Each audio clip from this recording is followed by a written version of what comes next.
Chers internautes, bonjour. Quelle est votre réponse suite à cette interrogation? Doit-on honorer un père ayant abandonné sa fille lors de sa naissance le jour du mariage de celle-ci, contrairement à celui qui s'est chargé de l'élever jusqu'à ce jour? Répondez à cette question en restant connecté sur News Live. Personnellement, je pense que le père, c'est pas la personne qui t'a conçu. Pour moi, le père, c'est la personne qui t'a élevé, qui s'est occupé de toi, qui était là quand tu avais le plus besoin. Pour moi, c'est ça un père. Donc ceux-là qui reviennent juste pour l'histoire de dot, pour moi, je trouve que c'est un truc qui doit aller jusqu'au tribunal en fait. Je ne peux pas le renier. Même si il m'a renié, je ne veux pas rendre l'appareil. Il va prendre une partie de la dot, ok.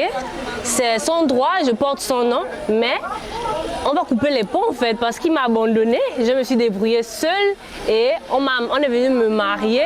C'est pas à lui de revenir tout d'un coup parce qu'il veut manger mes millions. Non?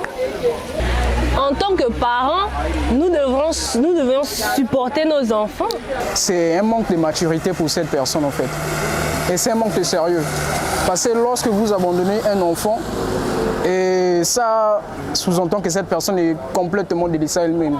Elle n'a pas les moyens de sortir de tout ce que la vie pose en elle. Donc pour moi, je dirais que le monsieur n'a pas le droit de bénéficier de cette dot. Donc la fille peut tout de même décliner l'offre si le monsieur veut récupérer l'argent en fait. C'est illogique de leur part de pouvoir abandonner sa progéniture.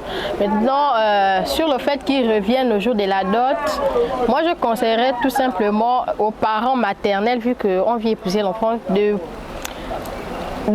c'est le père, on est obligé de le considérer parce que quoi, il a donné de son sang, de sa semence pour pouvoir nous concevoir, mais qu'au moment du partage de la dot, on ne lui donne pas 50%, disons on peut lui donner 20% de la dot parce que c'est le père.